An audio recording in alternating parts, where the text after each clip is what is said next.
अला सय्यदना व मौलाना मुहम्मद व अला आलिहि व अस्हाबिहि व बारिक वसल्लम वसल्लि अलैहि।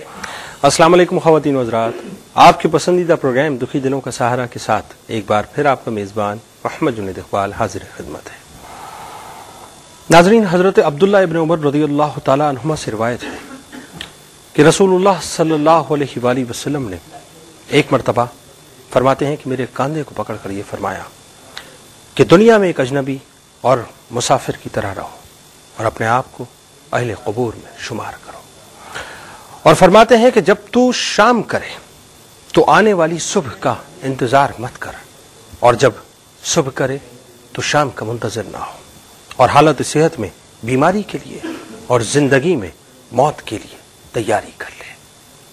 सही बुखारी का नाज़रीन ये हवाला है। बात यह है कि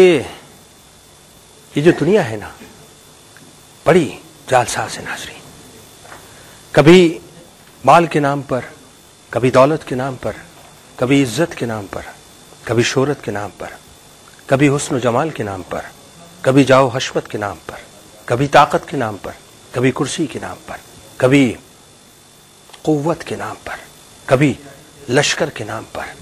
कभी दोस्तों के नाम पर, कभी रिश्तेदारों के नाम पर, कभी बीवी बच्चों के नाम पर, कभी माँ बाप के नाम पर, कभी सिर्फ और सिर्फ अपनी नस्ल के नाम पर, कभी अपने अजदाद के नाम पर, कभी अपने मुकाम के नाम पर। बड़े अजीब अजीब जाल में फंसा दिए नाज़रीन,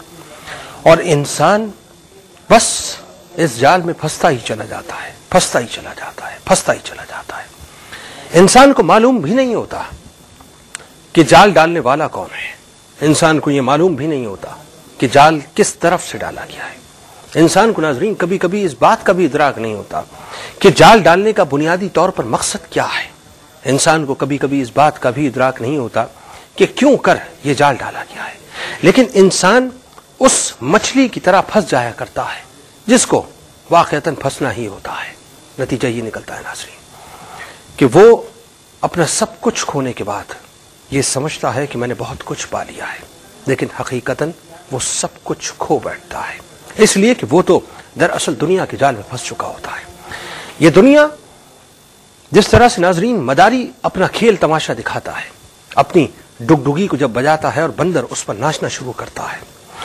इंसानों की मिसाल भी बिल्कुल इसी अंदाज से है कि जो लोग इस दुनिया की डुगडुगी पर नाचते हैं उनको ये मालूम ही नहीं होता कि डुगडुगी बजाने वाला है कौन,